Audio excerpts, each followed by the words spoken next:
Four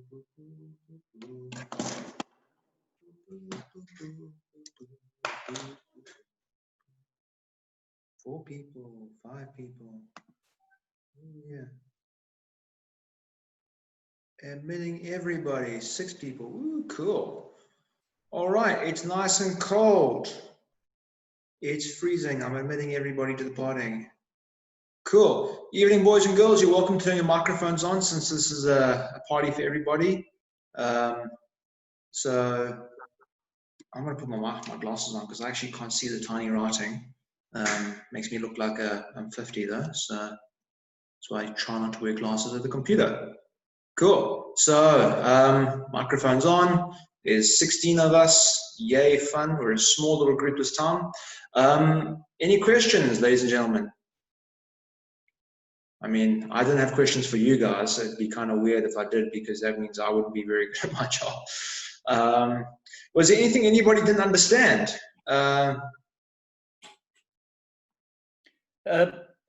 Nick, could I ask, pretty well, how long has the lion been king of the jungle? Well, lions, they are, to be very frank, a bit of an ecological dead end. There were many pack hunting large cats, even far back as, or even as recently as 50,000 years ago. There were the saber-toothed cats, there was the North American lion, there were a lot of really big species, and cats have been around in their modern form for quite a few, I think modern cats have been around for about 6-7 million years, as in what we know them today as modern cats. And the lion, he's pretty petite. He's actually a small guy. The saber-toothed cat was king of the jungle for a lot longer than him. But in the last 6 million years, especially since the grasslands of Africa have changed, because Europe, if you went back about 6 million years ago, Europe, the southern Europe, the Mediterranean belt was tropical. It was like a jungle. And it became a jungle, then it became a grassland, and only recently, about 4,000 years ago, it became a desert. So if you went back 4,000 years ago, it was all grassland. We've got a question.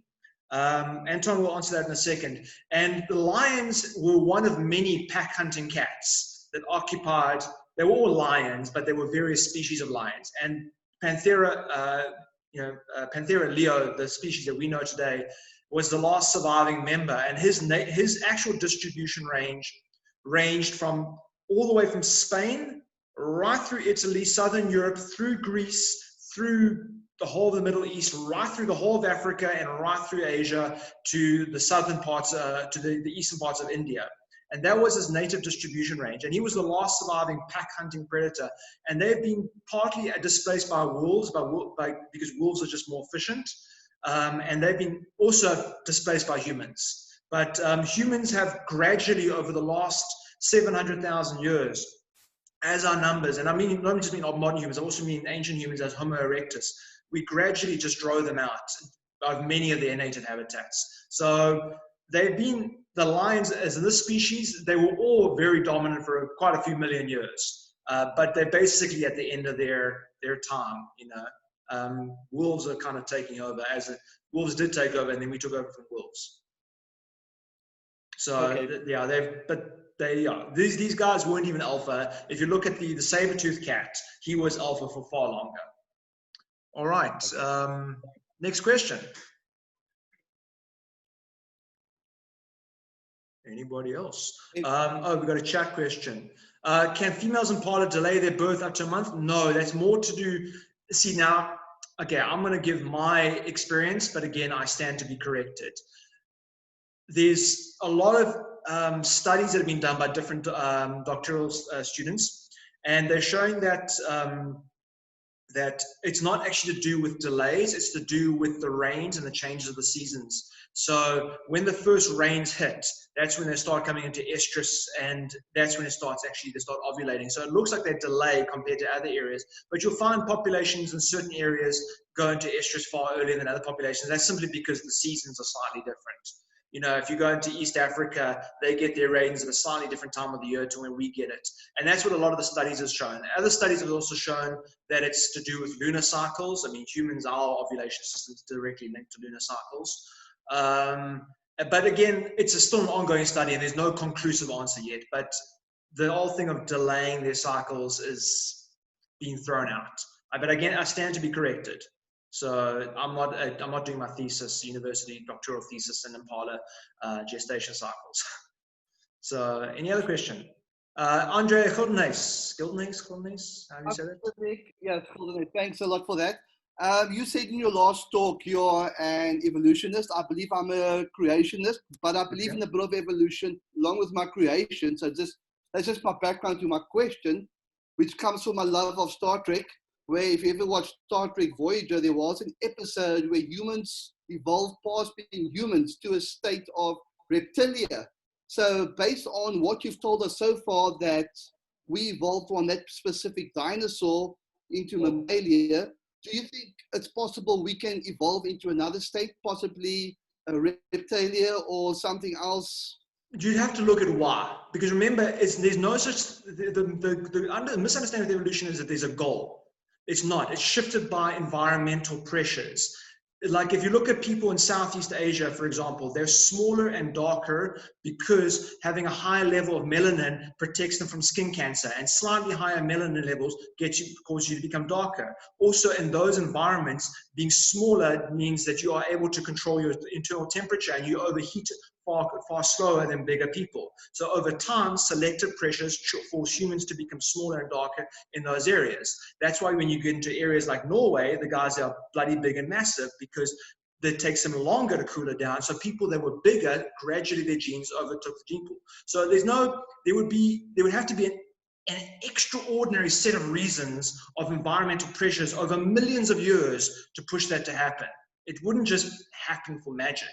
You know, the reason why we lost our hair is because there's part of the reason was they've done studies and they've shown different hypotheses is that it could have been a resilience towards parasite infestation. And part of the fact that we live in larger and larger communities, that we were more prone to parasite infestations, and humans that had less hair as opposed to other humans were more likely to survive a longer period of time and gradually pass their genes on. So again, that's why we've become less hairy. We've also, our jaws have gotten significantly in the last 10,000 years, our jaws have gotten smaller because of our diets, because a less aggressive face has been selectively chosen by females. Females find a less aggressive face more endearing than a more brutish face. And the fact that we're not eating this heavy, hard, wild food anymore means that we have given opportunity for females to choose prettier men. And gradually we become slightly more effeminate rather than these big heavy jaws that we had 10,000 years ago. So no, I don't think we'd ever become reptilian. It would have to be an extraordinary set of evolutionary things over millions of years and variables that I can't even conceive of. If you can come up with a hypothesis to why that would happen or how that could happen over 6 million years, but I don't see it happening. Cool. Does anyone know why buffaloes and reflay have such upward horns? There's something called, I talked about in the previous chat, and again, I don't know about it, but from my own experience, there's something called genetic drift. And genetic drift is when you have genes in the gene pool that have no bearing on your survival. You just have them. Like for instance, I have one straight eyebrow, one curved eyebrow. It has absolutely no bearing on my survival, but all my family members have it. It's a genetic drift in my family. So if you have a trait in your family that has no bearing, no good or negative quality, it's just there, and you happen to kick ass in your gene pool, it will carry through your gene pool. I have a widow's peak, and it has no bearing on my survival. But if I have kids, chances are one of those boys will have widow's peaks. That's just it. So maybe that's why they have slightly more curved horns, because genetic drift, and it just happens to be that those buffalo there have slightly curlier horns, because it has no bearing on their survival. And maybe one buffalo had slightly curlier horns and he kicked ass in his gene pool. Hi Nick, sorry, getting lots of questions. I wanted to know from your opinion, do we need to do research in terms of climate change and protection of mammals in Southern Africa? Absolutely. We're showing that in the last 100 years, they're comparing the studies, I mean, just from the battlefield studies and the battlefield photos from the Boer War to now, and the overwhelming change in vegetation. Never mind, obviously, human impact, but we've shown that we're going to get into plants later.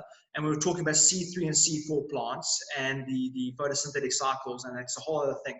But they've shown that plants that are C4 photosynthetic cycles are taking over in the Kruger area, and that is changing the browsing habits of browsers and grazers in the Kruger area. And that's happened in the last 100 years. That's since the Boer War until now. So 120 years. So it's recent. I mean, that's your grandfather's grandfather. So yeah, absolutely, we need to be concerned about climate change. Climate change occurs naturally, but we are expediting the process significantly. We also go into astronomy and why climate changes happen and why ice ages happen. I mean, and why global warming happens naturally, but we have expedited the process. That's from Tato Mogasha. Linda, do you have any information about the elephants dying in Botswana? No, I don't know anything about that, Linda. I'm not even going to give my theories. Could be viral. Who knows? I'm not doing elephant studies in Botswana. We have to wait. No. Andre Goodness, I spoke to a once prominent hunting, his opinion to canned hunting. His response is, since we are farming animals for hunting, hunting animal populations have increased. Yeah, but you also have to understand, Andre, about, never mind the ethical dilemma with hunting, which is for me the same as dog fighting. It's a blood sport, and everyone's got their own opinions on it. Populations may have increased, but the genetic diversity. I worked in Kenya and South Africa, and the size of their lions and the size of their impalas are bigger than our inyalas. They are substantially bigger, and that's because they stopped trophy hunting there quite a while ago, and the big dominant rams are kicking ass in that gene pool. Whereas in South Africa, most of our reserves, we just shoot the big guys. We kill them straight away, and we live with the runts. I worked on a reserve, I won't mention its name, where they had 3 big males that were dominating that reserve. And the old Oom decided that he wanted to make some bucks, so he sold 2 of the big males to trophy hunters who shot the 2 big guys and left the runt behind. And now all the cubs and the litters are remnants of the runt. So the genes are getting smaller. South African lions are puny by comparison to East African lions. There you get a 250 kilogram male, no problem. Here, they're pushing 190 if we're lucky. So although maybe it supports populations in terms of genetics, it's shocking for genetics. Sorry, that's for you, Andre. Yeah. Larissa Kutsia, hi, thank you for the opportunity. How do you think trophy? Okay, I just mentioned. Sorry, she got my question. And I mean, trophy hunting, you look at I mean, if you want to look at the impact of genetics on humans and warfare on humans, genetics there's a whole series of the study of genetics and the effect of warfare on genetics in human populations. And it's fascinating, and it's a very controversial subject because in many ways it almost condones warfare. But it's if you're just looking at an objective academic statistician view on the forms of killing on human genes, it's really interesting, with no morality attached. So we won't go near the morality. And just they compare, like they look what happened to the male population of Japan pre-1945 and post-1945. And they've looked at the gene pools, and it's a really interesting study. Any other questions? So Nick, going on from that, up in the northern part of South Africa, aren't they farming rhinos? They are breeding. They are. They've got quite a few places. There's a guy in Bloemfontein as well who farms rhino. And whether they're to hunt or whether they are to sell, I personally, I'm going to be very blunt, and I'm in any context against trophy hunting. I don't mind culling, and I don't mind hunting for food, but I'm against trophy hunting for the same reason I'm against dog fighting. It's a blood sport, and blood sports in any capacity are morally wrong. Then going forward from that, if you're breeding an animal for the intention of selling to the reserves, it's complicated in terms of genetics, but but at the end of the day, if we're trying to preserve ecosystems, we need to recognize that we're not going to win all our wars, and we sometimes need to cheat. So breeding facilities, although they're not great, if you can buffer up your rhino populations with breeding facilities, go for it. I mean, we're trying to win a war here, and you don't win a war by being 100% by the by, following all the rules. You got to get dirty sometimes, and you need to bend rules or break rules. And I know a lot of geneticists and biologists say, absolutely, you can never breed them. You must let them do it naturally in the wild, let nature take its course. But just by us existing and us sticking our fingers into ecology, nothing is really natural anymore. So breeding facilities, they have their place.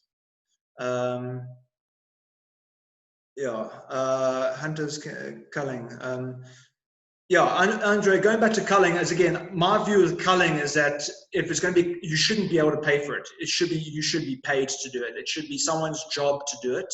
Like, you don't pay to execute a human being, you get paid to execute a human being. And in the USA, you don't have people paying money to go to work at the executioner's office. That's morally irreprehensible. Someone is employed to do it, and he is trained to do it in the most ethical way possible. So culling is a harder thing. But going back to the rhino breeding, I don't like it because it's bottlenecking the gene pool, but it has its place, and we need to buffer our rhino populations. And if the only thing we can do is with breeding programs for rhinos, cool. I guess that's okay. We're running out of rhinos very quickly. My question. Excuse me for interrupting you, Nick. No worries. I'm just thinking about the city and the official people in the verticommas, without mentioning any names. They use people. We've heard of cases on Robben Island where they're brought in people to hunt out the rabbits. Mm-hmm. We've heard of the cases where they hunted the tars on Table Mountain. Mm-hmm. We know about what people do to baboons around the Cape. Mm-hmm. I don't like it at all. But I'm completely against it. And if there are problem animals, if I understand problem animals have to be taken out, even problem leopards. I worked with a guy in Sri Lanka, Godfrey Cruz. He's a Sri Lankan and fascinating guy. He knows the bush in Sri Lanka like any of our bush guys. Yeah, we South Africans think we know the bush, but Sri Lanka's got bush, proper bush, and this guy knows his bush. And he hunts a lot as well, and we argued a lot because he comes with that very old school trophy hunting mindset. But he had been employed to take out a couple problem leopards, and their leopards, they are big. They weigh about 120 kilograms. They're big leopards, and they've hunted people. These leopards have been taking out people, and his job was to take out these leopards. And of course, it appalls me to see someone kill a leopard, even when it's a problem animal, but I understand that needs to be done. And he was employed specifically to take out leopards that had killed human beings. And he'd even shot a bear once that had killed a woman there in Sri Lanka. So they exist, and obviously not a nice thing, but I think if it's done professionally and surgically, there's not supposed to be a hunting ethics debate, but I think if it's done professionally and surgically, I can see merit in it, as long as you're not paying money to do it, because that means you're getting your jollies off it. You're being paid to do it because it's a professional career. It's a very different mindset. But Damien, I learned so much from that guy in Sri Lanka. He's phenomenal. He's on Facebook as well. You guys should actually look him up, Damien Godfrey Cruz, C-U-R-Z. But really, just he knows his stuff. He's a phenomenal guide and ranger up in Sri Lanka. And he told me some stories about leopards that made my skin crawl. Any other questions? No other questions, anybody? We were supposed to be doing about mammals, so anything about mammals. Bat-eared foxes. Practical financial ears to Kerbis. What they do in parts of the world is they build tunnels under roads, and they build bridges over road. In Denmark, they've got a series of these land bridges where they actually build a large bridge over the highway, and they let it become basically vegetated. And the animals prefer using that, being vegetated. So look at the land bridges in is it Denmark or is it the Netherlands? It's one of those areas in Northern Europe. And they have these things going over the highways, and the animals can move freely between them. And that works. I've seen it on farms as well, where they actually build tunnels. They just take sewer piping and they put them underneath the roads, and the animals prefer to use those on some farms as well. But obviously, the moment you've got vehicles and animals, they're going to run a gauntlet against each other. My father's house is in Westville, and just around the corner from Westville, we've got this big cliff, and the Dussies run that up and down the highway all the time. And every day I see dead Dussies on that highway, and it breaks my heart. But there's no way to stop them going across it. The only way to stop that is to stop the cars, and that's just not going to happen. So Yeah, there's no real solution, I guess, short of, I don't know, teleportation. Any other questions about the lectures, guys? Questions you might have, things that you might not be a bit weedy on. No. That's just a joke about spare parts. I heard that Game Ranger story when I was a kid, and I went to Mabula Game Lodge, and they said God built this out of spare parts of other animals. No, they're just optimally designed for their environment. When I use the design, I'm talking natural selection pushes a design on them and chooses the ones that eventually, or they get selected over time. We're going to do a whole workshop on that later, but they really are the optimal structure. They've got horns to protect themselves. They tend to be more plains than bush. So you'll find that with your antelope, that grassland antelope, plains antelope, both the males and females have horns, and with bush antelope, the males only have horns, because horns are a hindrance. And horns are a hindrance, and if you're a female, you don't want to be running around with horns in the bush. But if you're in the grasslands and the plains, having horns is your last line of defense against predators. So, and they're lithe, they're lean, they breed very quickly, they're tough, they're fairly lightweight, and they're direct cousins of hartebeests and who's the other guy? Bontebok and Blessbok. So they're all very closely related, and they're also a distant cousin of impala. The horns come out like a buffalo, but that's just simply an adaptation to the environment and living in large herds like buffaloes. Those blunt, broad horns are more effective in a herd than having short, long, pointy horns, being out in the plains. So they're not built out of spare parts. They're just, that's just the best function for them. Anything else, any other deviation from that structure is inferior. It just seems to work for them. Hold on, I've got a couple questions here. Bat-ear foxes. Why do lions bury the stomach of the kill first intestine? Again, there's lots of theories. Some people say this is to keep other scavengers and predators away. Cats don't have a hoarding instinct. They don't do that like dogs. Dogs do that where they bury their food for later. Cats have not been recorded doing this in any great capacity. It could be just instinctual, hide the intestines because they reek, and also they just attract other animals that are attracted by strong smells. So it could be an evolutionary adaptation to that. And lions that didn't do that, didn't develop this behavior, gradually got outcompeted by hyenas in other areas. So the lions that did do that eventually dominated the gene pools. It's the same reason why cats bury their scat, because they don't want to get found by other animals, by other larger predators. With sable, how did they manage to get back the good numbers? Yeah, so the what's the virus called? Rinderpest. It just hammered all the ruminants along Africa. Just in Africa, South Africa alone, I think they said that in 1901 there were only 50 buffalo left in the whole of Southern Africa. But rinderpest occurred in 1901 to 1903, if I remember correctly. We're going to get back to the question now about whales. So if you leave them alone and you don't allow any sort of other variables to take them out and control their population, you get this exponential growth. So if I add on 10% with every generation, or if I add on 50% with every generation, you think about how quickly the population of South Africa grew from 1900 to now. We're at 65 million. In 1900, we were at 200,000.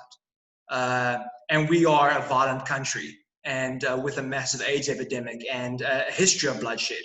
And yet somehow we got from 200,000 to 60 million in the space of 120 years. And it's the same thing with sables. I mean, given enough time, you have this exponential growth. Every generation adds a little bit more, and it's a larger percentage built on the percentage. It's compounded interest. As Einstein said, it's the most powerful force in the world. And that's how populations grow so rapidly, through compounded interest. We got a question. Why do mammals such as whales and sharks, well, sharks aren't mammals, Andre. They are fish, very primitive fish. They haven't evolved to leave the oceans because there's been no reason to. Again, selective pressures. They've got everything they need there. The very first whales, that from all the fossils that we found, were coastal creatures living in swamp conditions. And over the last 30 million years, living in the ocean kicks ass. They love it. Why would they leave? They've got all the fish they want. They can filter feed.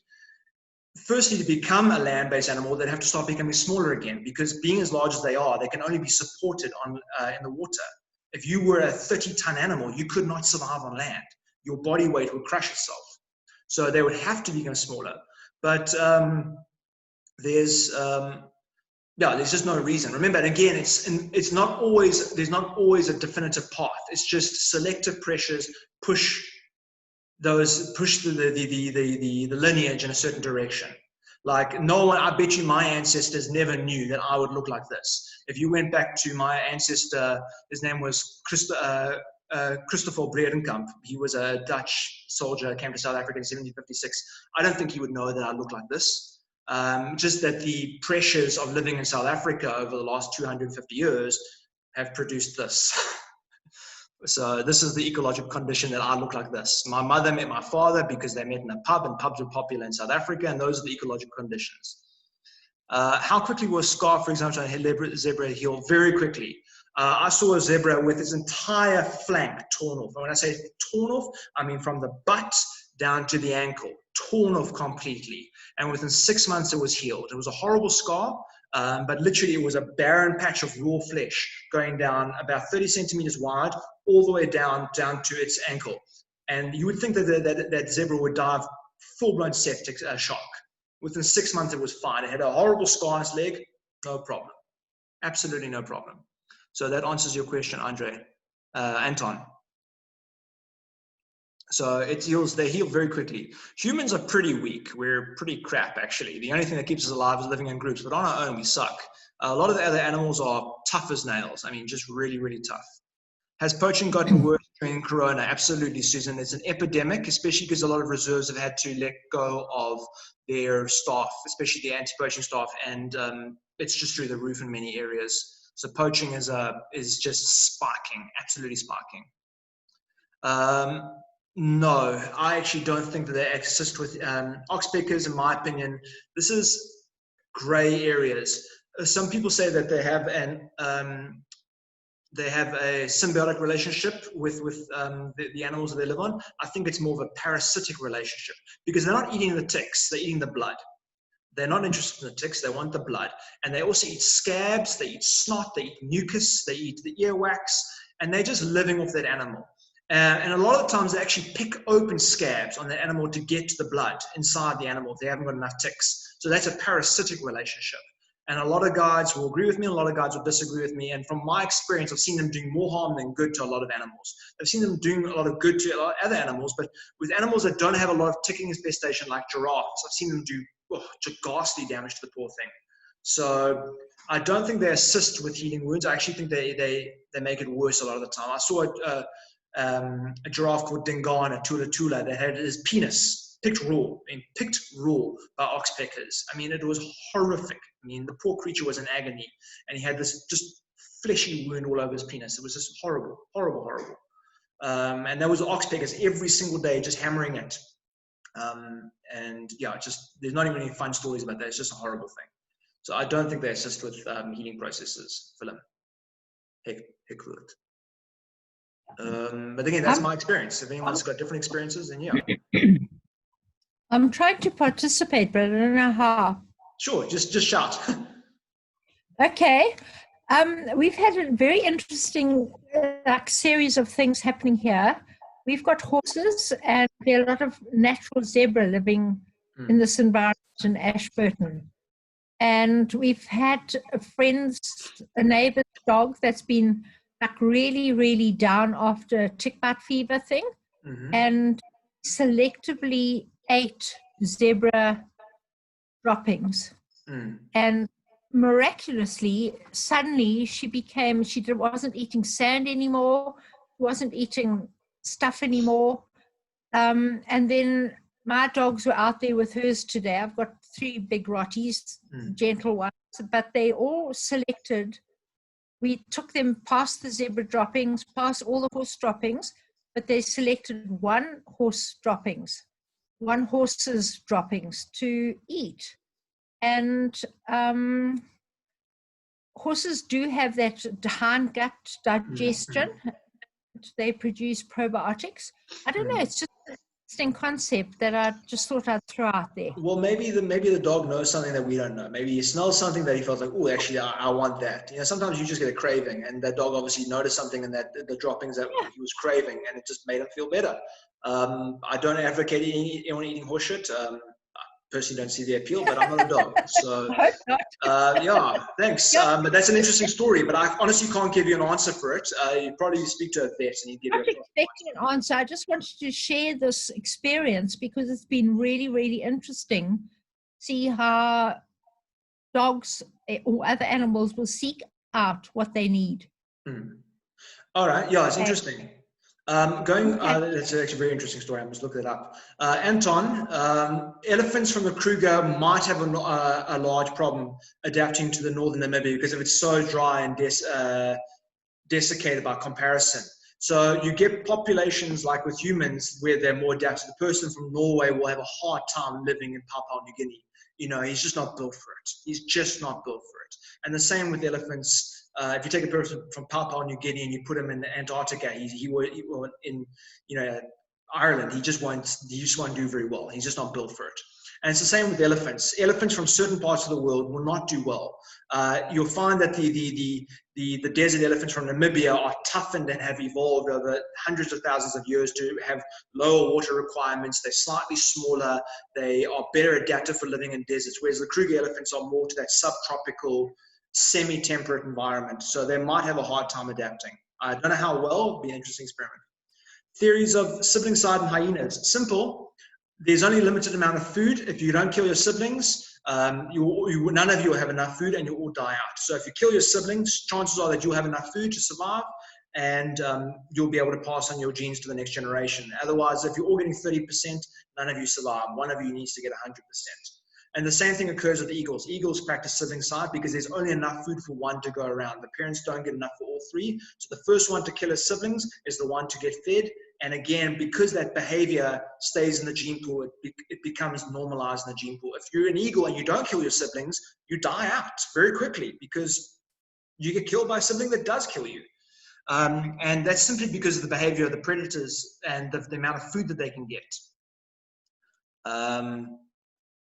And I don't think as quickly as I tried to introduce, so introducing elephants from one area to another area, like introducing humans from one area to another. You think about all the number of Europeans that died in Africa, settling in Africa. They died in the tens of thousands. You think of the number of Europeans that when they first moved across to America, they died in the tens of thousands, of the hundreds of thousands. You think about the number of the number of Chinese workers that died when they first brought them across to the Americas to work on the railways, hundreds of thousands. And it's the same thing with animals. They're just not built for that environment. They've evolved in an environment over tens of thousands of years, and they're just accustomed to living a certain way. So elephants, like humans, like any animal, will have a hard time surviving. And from Madagascar, they just have a common ancestry. Their ankles are the same, which is the first giveaway. Before we even did genetics, 100 years ago, they noticed that they had similar ankles. Indicating that there's obviously a connection somewhere there because no other animals have these ankles. And also they have the elongated vertebrae, which is again unique to all the members of the Afrotherians. Dugongs, elephants, dassies, and elephant shrews all have those extended vertebrae, and also the jaw structure is the same. So they have a common ancestry. If you go back 50 million years ago to the original proboscideans, they were about the size of a small pig. The original ancestors of elephants and the original ancestors of the tenrecs and the dassies. They were tiny. They were medium to large rodent size. They weren't very big. And over time, elephants have evolved in one direction, and over time, the tenrecs have evolved in another direction. And being on an island, being large is not a good idea. You don't want to be large on an island because you run out of food very quickly. You want to be small. And just adaptive pressures. We're going to do a whole workshop on island radiation and adaptation, specifically on Darwin's finches, which is really interesting. And it doesn't only occur with, it's called radial evolution. And we'll talk about that in detail in a workshop specifically on that. So we'll get into that, Manaria. If you want like a full-blown explanation, because you've got like 5 minutes left, WhatsApp me directly and I'll give you like an hour talk about it. Trust me, I can talk for hours on it. Yes, they're all Loxodonta africana, but in the same way we're all Homo sapiens, but myself and a Filipino guy were built very differently. Same species, just totally different in terms of our what we can survive in. I don't do very well in, I wouldn't do very well in a very tropical environment. I'm big and I'm hairy and I'm white. I just wouldn't survive. It's the same as elephants in the Kruger. They're bigger and more adapted to living with more leafy vegetation and a greater availability of water. There was a true subspecies of desert elephant from North Africa. They're not sure whether it was a subspecies or a species because it went extinct during the times of the Romans. It was the size of an Asian elephant, but it was also it was an African elephant, but it was the size of an Asian elephant. There were also dwarf elephants, which were African elephants on the islands of Greece that went extinct about 3,000 years ago. And they were small. They were tiny. I mean, they were not even as tall as me. They were pygmy elephants, but African elephants by ancestry. And they would have all been recognized as African elephants in the same way that a Filipino who's 5'3" and me who's been 6'3", we're the same species, but we're very different sizes. If that answers the question about Namibian elephants. White lions, it's called leucistic. So you have a low level, not a non-existence. Albinistic or albino is when you have no melanin, you have no black pigmentation. Leucistic is when you have low levels of pigmentation. You're missing certain genes of melanin in your genes. So you get that wonderful white, blue-eyed look. So we get melanistic humans as well. We're called blonde-haired and blue-eyed people. It's not melanistic, leucistic. We're effectively leucistic. And all blonde-haired and blue-eyed people on the planet can trace their ancestry to one human being born 50,000 years ago. It was a genetic mutation that occurred about 50,000 years ago. I talked about molecular clocks. That's why we can date this. And everyone, if you've got blonde hair and blue eyes in your lineage, you have an ancestor with me 50,000 years ago, because it was one person that had the mutation. Same as gingers. Gingers was a once-off mutation, and it was very attractive in the gene pool and it spread. But yeah, so it's a recessive gene, which means it pops up with every second generation, like leucism and albinism. So it's not a dominant gene. And we'll talk about dominant and recessive genes in another talk as well. There's a lot of information that we still need to get to. Why are tooth and foot structures so often used for taxonomy classification rather than other characteristics? What we're going to do, guys, is since we've got another question, if you want, we're going to stop in 5 minutes, in 2 minutes, and then we can reconnect. So I'll reconnect if you want to carry on asking questions because we're running out of time. Why tooth and foot structure? Because originally that was the easiest way of identifying the connections, because teeth are so distinct. Like primates, we know we're primates because of our teeth more than anything else. And we know that all predators are related because of their teeth. They are so unique. It's such a hard thing to go in a different evolutionary trajectory. Everything else can alter very quickly. Like you look at a Filipino's bone structure and my bone structure, very different. But our teeth, identical. So those are things that and also foot structures are very important because how you move indicates how your ancestors would have moved. And obviously you can group these ancestors together.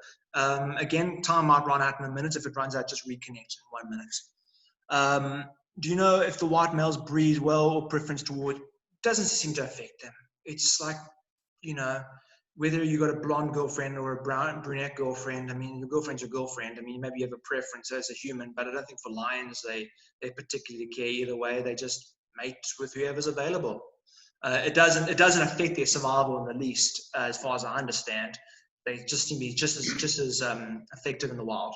So I don't think it's a survival problem. It's just simply, and remember, lions don't have color vision. So they've got phenomenal night sight, but no color vision. So the difference between tawny and blonde, which is, white, no real difference for them. It's light gray to medium gray. That's pretty much the difference. Anyone else? Okay, so if you guys want any more questions, we're going to reconnect back in 1 minute, and I'll answer questions for 10 more minutes and then we'll wrap it up. No, again, Devin, they're not disadvantaged in any way. It doesn't seem, remember, most of their prey are also colorblind, so it doesn't seem to affect them in the least. The differences would be medium gray to light gray. That's kind of the difference. And maybe in an open grassland it might have a big difference, but certainly not in the bush. It doesn't seem to hurt them in the least. I've seen white lions thriving. They hunt beautifully. They don't give a damn. So it doesn't seem to affect them in the least. I think something like an albino lion would have a hard time surviving simply because he couldn't handle the sun. In the same way, albino elephants don't live very long. They just can't handle the sun. They die.